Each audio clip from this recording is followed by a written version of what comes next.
Hey, welcome to GiveMeApps, your app mall. Today we're checking out RIP Virtual by developer Brian Goodwin for iOS. By the way, GiveMeApps is your app mall. GiveMeApps.com, the only app store where there are no developer fees. Developers can keep up to 100% of their profits and withdraw their earnings whenever they want via PayPal. No app store lets you do that. Alright, RIP Virtual is a different kind of app. It allows you to create beautiful memorials, virtual memorials that you can put online. They can last forever, for a lifetime. It also lets you create beautiful memories and virtual roadside memorials according to the listing. Think of a loved one, a pet, a significant possession, deceased personality, musician, game character, or other in cyberspace. I'm reading that straight off of the listing. Here's your startup screen, and it has that kind of vibe. Take a look here. You have your Facebook, Twitter. You do want to share. You can also check out their Facebook page. Take a look at the bottom. It says tap to view my site.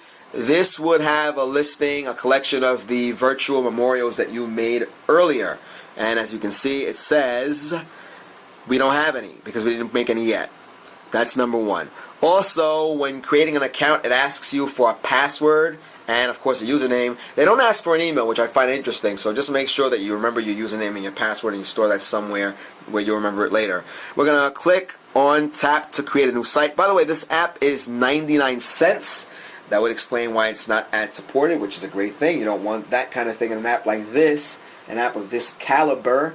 We're showing you around here. You're going to enter the name of the person you want to memorialize. You have their lifetime. That would most likely be their dates. You can upload an image. We're going to use the stock image, which is the image here of Mona Lisa. But if you have a bunch of pictures in your phone, obviously you would use one of those. We can select a plaque type. We'll show you those. We can scroll through them. There are quite a few. We can select our background. Take a look here. There are quite a few to work with there also.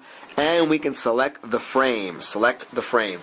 We're going to do one off the cuff here. We'll just make up a name. Out of respect for anyone who may be watching this, we'll use the ubiquitous John Doe. Put that there. We'll say that they were born. Look, and you have the calendar down here, so we don't have to enter it in manually. We can scroll back. Let's pick a year from a long time ago.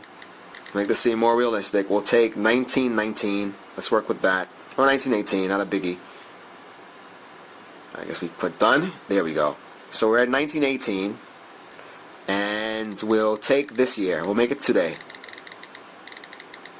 2013. We're not in 2023 yet. Done. August 27th, 2013. We have our picture. We'll keep that one there. And we'll select our frame.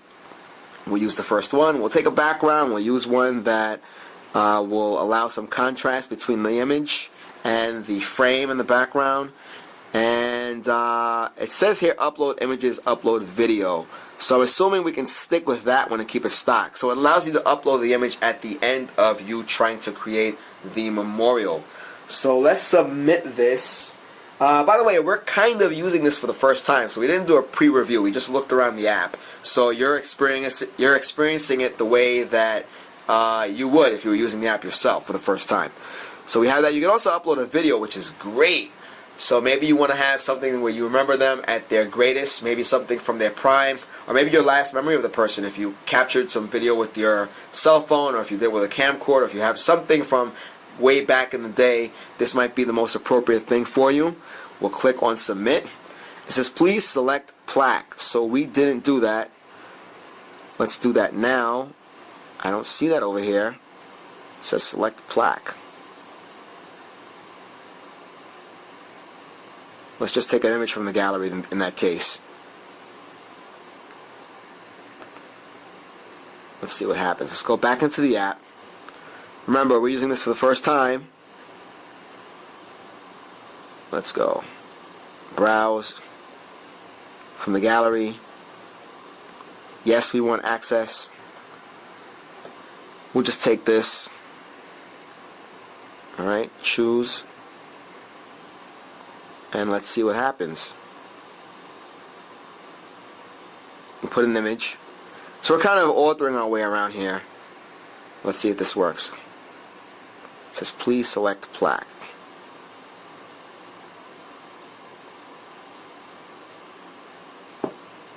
There we go. Alright. We went ahead of ourselves there. So we kind of messed this up because we're not using a stock image anymore, but you still get an idea of what you would do. Alright, so there's your plaque. Make sure you remember that so you don't make the mistake that we did. You have your image, you have your background, and we should be able to submit now. Let's see what happens. And there we go. Success, people. We're getting in there. Now that we did this for the first time, we're going to do it again so you get an idea of how to do this straight away without any interruption. Record has been saved successfully. So now it's going to be there. Take a look at where it says tap to view my site. We should now see our plaque. Take a look. John Doe, 1918 to 2013. You have, we use the lock screen as the image, and we have our plaque there. But there it is. Take a look. View, watch, or upload, view images. You have the gift shop, the guest book. You can edit and you can share. Let's click on that share button so you can see what it does. We can share that to Facebook. And you have your status, you have your guest book. Now I want to point out something very important from the listing. It says that if you decide to put it on their Facebook page, you cannot edit it. So make sure that you have everything the way that you want it. We made a couple of mistakes here. If we did it the correct 100% right way, then we would not be worried about posting this anywhere. And we just did this for kicks because this is a review, but you have an idea of how to use the app now, right?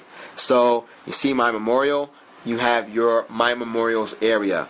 So now that we're done with that, we are pretty much good to go. We can create a new plaque, a new memorial. We're going to do that again now because now we know how to use it. We have the plaque and everything. Let's do it again. So this time we'll do Jane Doe. We'll select different years this time. Enter name. We'll do our Jane Doe. By the way, we're reviewing this on an iPod Touch. Latest one. We'll enter their lifetime. Let's bring this all the way back. Let's say 1900. We'll make them 113 years old. Click done. We'll say they passed away today. There we go. Select that as your date. We'll use that image. We'll take this frame. We'll take this plaque. Again, we'll select a background that will allow for contrast. Well, let's use this background here. We'll see the big deal. And we should be okay. We have our images. Everything is set the way that it's supposed to be set. And let's click submit. Alright guys, so there you have it. We are talking once again about RIP Virtual by Brian Goodwin. It's a pretty decent app all around. Again, it's unique in the sense that you're allowed to create a lifetime memorial, a virtual roadside memorial, or just memorialize anyone that you knew. You want to keep fond memories of somebody, pay homage to them, pay tribute to them. This is a nice way to do it. We can put our stuff in cyberspace, of course on Facebook, on the memorial site itself. You can retrieve them whenever you want. You have access to a number of different plaques, a number of images, and of course you can have their dates and everything set up. It'd be nice to have like a small text area so you can put a nice little message there as well. Alright, 99 cents. It's frequently updated. In fact, when we reviewed this, 1.2 is out and 1.3 just came out this morning, and we reviewed that.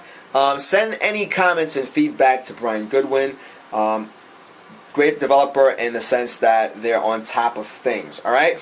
So once again, RIP Virtual for iOS by Brian Goodwin. GiveMeApps is your #1 independent app store. Download apps for any device.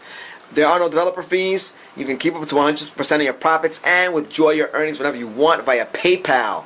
Once again, iOS, Android, WebOS, Windows Phone 8, Symbian, BlackBerry, and much, much more. You're checking us out right now on our YouTube channel, youtube.com/appmall. Guys, you've been good. Till next time.